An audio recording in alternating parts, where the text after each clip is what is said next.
नमस्कार दोस्तों, एक बार फिर से आपका ज्ञान सागर में स्वागत है। इस वीडियो में हम लोग बीएससी 1 अंडरस्टैंडिंग इंडिया का पार्ट 4 देखेंगे। एसकेएमयू सेमेस्टर 1, ठीक है, ध्यान से सुन लेना है। इस वीडियो में हम लोग SKMU semester 1 BSc paper understanding India का पार्ट 4 देखेंगे। सेट 4 देखने वाले हैं। तो चलते हम लोग यहाँ पर देखते हैं, और जितने भी यहाँ पर क्वेश्चन बताया जा रहा है सभी को पढ़ लेना है, क्योंकि ऑब्जेक्टिव क्वेश्चन कहीं से भी आ सकते हैं। इस वीडियो में हम लोग क्या करेंगे, इस वीडियो में हम लोग फेस्टिवल एवं तीर्थस्थल, फेस्टिवल एंड तीर्थस्थल को कवर करेंगे।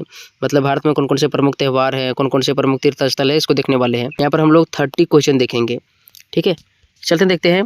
फर्स्ट क्वेश्चन आपका यहाँ पर बनेगा, होली का त्यौहार किस देवता से संबंधित माना जाता है। जो होली का त्यौहार है, हाल फिलहाल में होली मनाया गया था, तो होली का त्यौहार किस देवता से संबंधित है यहाँ पर बताना है। पहला दिया गया है प्रहलाद, सेकंड दिया गया है राम, अगला दिया गया शिव, और नेक्स्ट आपका कृष्ण। तो इसका आंसर क्या हो जाएगा, प्रहलाद। ये देवता से संबंधित नहीं है, मतलब देवता एक तरह से नहीं है, ठीक है, लेकिन प्रहलाद से संबंधित है होली का त्यौहार। आगे देख लेते हैं हम लोग। आगे आपका यहाँ पर दिया गया होली की कथा हिरण्यकश्यप, प्रहलाद और होलिका से जुड़ी हुई है, ठीक है। यहाँ पर देख लेना है और पढ़ लेना है एक बार अच्छी तरह से, बाकी सभी को जानते हैं। नेक्स्ट क्वेश्चन आपका यहाँ पर दिया गया है, दीपावली किस देवता के आगमन की स्मृति में मनाई जाती है। दीपावली जो है हिंदुओं की एक प्रमुख त्यौहार है, तो इसमें मतलब किसके आगमन की स्मृति में मनाया गया था, इसको बताना है। पहला दिया गया है कृष्ण जी, सेकंड दिया गया भगवान राम, अगला दिया गया है बुद्ध, और नेक्स्ट आपका यहाँ पर दिया गया है भगवान शिव। तो इसका आंसर क्या हो जाएगा, राम हो जाएगा। जो भगवान राम थे 14 वर्षों के वनवास को पूरा करके, ठीक है, दीपावली के दिन ही क्या हुए थे, अयोध्या लौटे थे, और इनके आगमन की खुशी में, आने की खुशी में पूरी अयोध्या में दीप महोत्सव अपनाया गया था, ठीक है, मतलब दीप जलाया गया था। तब से ही पूरी जो अयोध्या है या पूरी जो देश है, तब से दीपावली मनाया जाता है। तो दीपावली किस देवता के आगमन से स्मृति में मनाई जाती है, तो भगवान राम। आगे देख लेते हैं हम लोग। नेक्स्ट क्वेश्चन आपको यहाँ पर दिया गया है, दशहरा किस घटना की याद में मनाया जाता है। पहला दिया गया है भगवान राम का जन्म, नेक्स्ट है राम की विजय, अगला दिया गया कृष्ण का जन्म, नेक्स्ट है बुद्ध का ज्ञान। तो इसका आंसर क्या हो जाएगा, राम का विजय।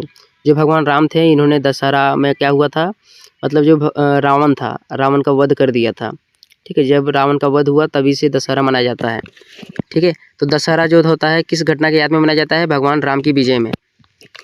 आगे आपका यहाँ पर दिया गया है, बैसाखी मुख्यतः किस राज्य का प्रमुख त्यौहार है। जो बैसाखी है, काल बैसाखी है, मुख्य रूप से किस राज्य में मनाया जाता है, किस राज्य का प्रमुख त्यौहार, इसको बताना है। इसका आंसर हो जाएगा पंजाब। आगे देख लेते हैं हम लोग। नेक्स्ट आपका यहाँ पर दिया गया है, ओणम त्यौहार किस राज्य में मनाया जाता है। तो इसका आंसर क्या हो जाएगा, केरल। ज़्यादा टाइम नहीं बर्बाद करते हैं। ओणम त्यौहार किस राज्य से संबंधित है, केरल से। नेक्स्ट क्वेश्चन आपको यहाँ पर दिया गया है, सोहराय त्यौहार मुख्य रूप से किस जनजाति से संबंधित है। जो सोहराय त्यौहार है मुख्य रूप से कहाँ मनाया जाता है, झारखंड में मनाया जाता है, और ये जो है ना, ये किससे संबंधित है, संथालों से संबंधित है। झारखंड में कुल 32 जनजातियाँ हैं। 32 जनजातियों में जो संथाल जनजाति है, ये झारखंड की सबसे बड़ी जनजाति है, और जो सोहराय है इन्हीं लोगों के द्वारा सबसे ज़्यादा मनाया जाता है। तो सोहराय त्यौहार मुख्य रूप से किस जनजाति से संबंधित है, संथाल से संबंधित है। आगे देख लेते हैं। नेक्स्ट क्वेश्चन आपका यहाँ पर दिया गया है, कर्मा पर्व किस समुदाय का प्रमुख त्यौहार है। कर्मा किसके उपलक्ष्य में मनाया जाता है, या फिर किस समुदाय के द्वारा ज़्यादा मनाया जाता है। तो इसका आंसर क्या हो जाएगा, आदिवासी। आदिवासी समाज के द्वारा झारखंड में, मुख्य रूप से झारखंड में कर्मा त्यौहार मनाया जाता है, ठीक है। नेक्स्ट आपका यहाँ पर दिया गया है, द्वादश ज्योतिर्लिंग किस देवता से संबंधित है। मतलब जो भारत में 12 ज्योतिर्लिंग है, ठीक है, ये किस देवता से संबंधित है, इसको बताना है। पहला दिया गया विष्णु, नेक्स्ट है ब्रह्मा, अगला दिया गया शिव, और लास्ट में आपका है भगवान राम। तो इसका आंसर क्या हो जाएगा, शिव जी। जो 12 ज्योतिर्लिंग है किससे संबंधित है, भगवान शिव से संबंधित है। आगे देख लीजिए। नेक्स्ट आपका यहाँ पर दिया गया है, 12 ज्योतिर्लिंग, 12 ज्योतिर्लिंगों की संख्या कितनी है। मतलब यहाँ पर देखिएगा 12 हो जाएगा। फिर से देख लीजिए, द्वादश, द्वादश का मतलब क्या होता है, 12 होता है। तो द्वादश ज्योतिर्लिंगों की संख्या कितनी है, 12 है। क्वेश्चन मतलब घुमाया गया है। नेक्स्ट आपको यहाँ पर दिया गया है, 4 धाम यात्रा में कौन सा स्थान शामिल नहीं है। देखिए, हिंदुओं के द्वारा मतलब जो हिंदुओं का है 4 प्रमुख तीर्थस्थल है। पहला हो जाएगा बद्रीनाथ, अगला हो जाएगा द्वारिका, नेक्स्ट आपका हो जाएगा जगन्नाथपुरी, ठीक है। लेकिन जो तिरुपति है, तिरुपति हिंदुओं का मतलब 4 धाम यात्रा नहीं है। मतलब बढ़िया से समझिएगा, हिंदुओं के द्वारा प्रमुख रूप से 4 धाम यात्रा की जाती है, जिसमें से बद्रीनाथ, द्वारिका, जगन्नाथपुरी और रामेश्वरम आता है, ठीक है। तो तिरुपति नहीं आता, इसमें तिरुपति नहीं आता है। चौथा आपका हो जाएगा रामेश्वरम, रामेश्वरम, ठीक है। इसको आप लोगों को ध्यान में रख लेना है, रामेश्वरम, ठीक। आगे दिया गया है कुंभ मेला कितने वर्षों में आयोजित होता है। कुंभ का जो आयोजन होता है कितने वर्षों में आयोजित किया जाता है, इसको बताना है। तो इसका आंसर हो जाएगा 12 वर्षों में। 12 वर्षों में कुंभ का मेला एक बार आयोजित किया जाता है। आगे देखिए नेक्स्ट आपका यहाँ पर दिया गया है कुंभ का मेला, मतलब जो कुंभ का मेला है किन 4 स्थानों पर आयोजित होता है।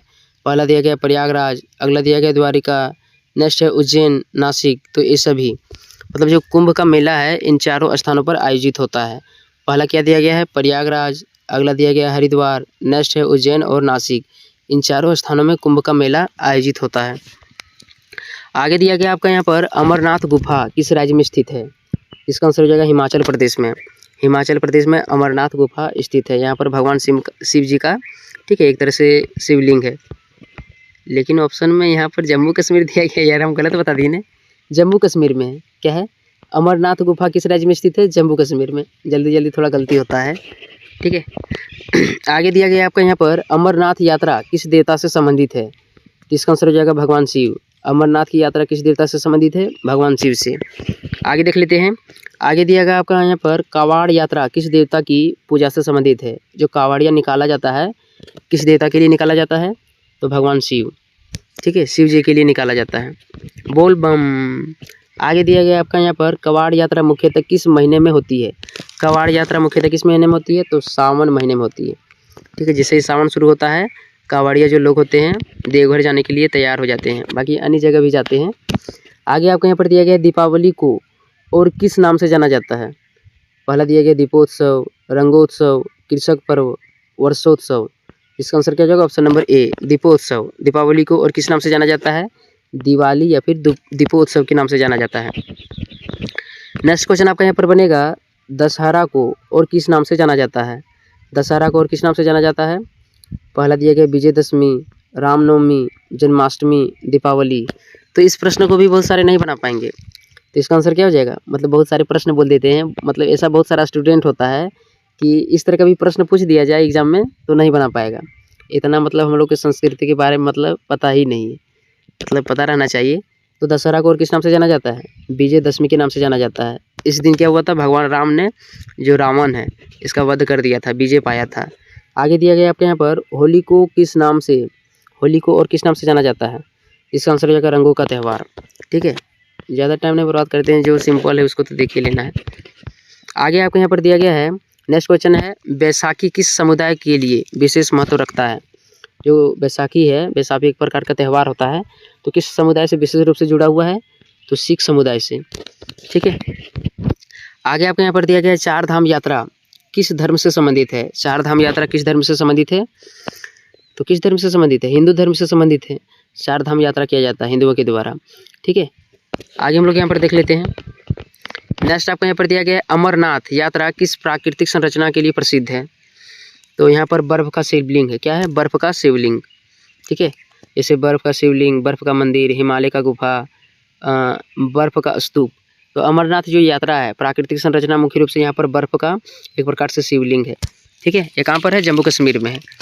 आगे देखिए नेक्स्ट क्वेश्चन आपका यहाँ पर बनेगा कमाड़ यात्रा में श्रद्धालु क्या लेकर जाते हैं। तो कमाड़ लेकर के जाते हैं, ठीक है। कांवड़िया तो यहाँ पर ऑप्शन नहीं दिया गया है। पहला दिया गया गंगा जल, दूध, फूल, धूप। इसका आंसर क्या हो जाएगा, मुख्य रूप से जो गंगा जल होता है साहिबगंज में उठाया जाता है और इसको देवघर के जो बाबा जो तीर्थनाथ है, ठीक है, बैद्यनाथ है, वहाँ पर जल ढारा जाता है, तो गंगा जल लेकर के जाते हैं। आगे दिया गया आपका यहाँ पर कुंभ मेला विश्व का कैसा धार्मिक आयोजन है। कुंभ का मेला विश्व का कैसा धार्मिक आयोजन है, तो इसका आंसर हो जाएगा सबसे बड़ा। कुंभ का मेला विश्व का सबसे बड़ा धार्मिक आयोजन होता है जो 12 वर्षों में एक बार लगता है। आगे दिया गया आपका यहाँ पर ओणम किस राजा की स्मृति में मनाया जाता है। किस राजा की स्मृति में मनाया जाता है, तो इसका आंसर क्या हो जाएगा, महाबली। ऑप्शन देखिए महाबली। जो ओणम है, ओणम किस राजा की स्मृति में मनाया जाता है, महाबली के, ठीक है। आगे आपके यहाँ पर दिया गया सोहराय त्यौहार किससे संबंधित है। सोहराय त्यौहार किससे संबंधित है, फसल, वर्षा, युद्ध, शिक्षा। इसका आंसर क्या होगा, फसल से। सोहराय त्यौहार किससे संबंधित है, फसल से संबंधित है। आगे देखिए नेक्स्ट आपको यहाँ पर दिया गया कर्मा त्यौहार किस वृक्ष की पूजा से संबंधित है। कर्मा त्यौहार किस वृक्ष की पूजा से संबंधित है, आपको यहाँ पर बताना है। तो इसमें करम डार का पूजा किया जाता है, ठीक है। करम वृक्ष जो कर्मा का त्यौहार है मुख्य रूप से झारखंड में मनाया जाता है। कहाँ पर, झारखंड में। और इसमें करब का जो डाल होता है, ठीक है। बाकी एक टोकरी भी रखा जाता है जिसमें बहुत सारे उकरा हुआ, जैसे जोंधरा हो गया, बूट हो गया, फिर आपका कुर्थी हो गया, ठीक है, और भी बहुत सारे रहते हैं, फूल रहता है, ये सभी इसमें लगते हैं। आगे दिया गया आपका यहाँ पर द्वादश ज्योतिर्लिंगों में कौन सा एक है, मतलब इसमें 4 ऑप्शन दिया गया है और 12 ज्योतिर्लिंगों में कौन आता है आपको बताना है। पहला दिया गया काशी विश्वनाथ, सोमनाथ, महाकालेश्वर, तो इसका आंसर क्या हो जाएगा, उपयुक्त सभी। ये सभी 12 ज्योतिर्लिंगों में आता है, काशी विश्वनाथ, सोमनाथ और महाकालेश्वर। आगे देख लेते हैं हम लोग। नेक्स्ट आपको यहाँ पर दिया गया 4 धाम यात्रा की अवधारणा किसने दी। 4 धाम यात्रा की अवधारणा किसने दी आपको यहाँ पर बताना है। तो आदि शंकराचार्य के द्वारा 4 धाम जो था, ठीक है, इसकी स्थापना किया गया था। किसके द्वारा, आदि शंकराचार्य, यह सनातन धर्म के सबसे बड़े गुरु माने जाते हैं, ठीक। नेक्स्ट क्वेश्चन आपका यहाँ पर बनेगा, कुंभ मेला किस नदी के संगम पर, मतलब किस नदी के संगम पर सबसे प्रसिद्ध है। कुंभ का मेला किस नदी के संगम पर सबसे प्रसिद्ध है, गंगा, यमुना, सरस्वती, उपयुक्त सभी। तो इसका आंसर हो जाएगा उपयुक्त सभी। कुंभ का जो मेला है ये किस नदी के संगम पर होता है, तो गंगा, यमुना, सरस्वती, और ये तीनों कहाँ मिलता है, शायद प्रयागराज में मिलता है, ठीक है। और साथ ही साथ मेरा सेकंड चैनल नीट स्टडी को भी आप लोग सब्सक्राइब कर लीजिएगा, वहाँ पर भी वीडियो अपलोड किया जाता है और वहाँ से भी आपको हेल्प मिलेंगे, ठीक। मिलते हैं अगली वीडियो में, तब तक के लिए धन्यवाद, बाय बाय, टाटा।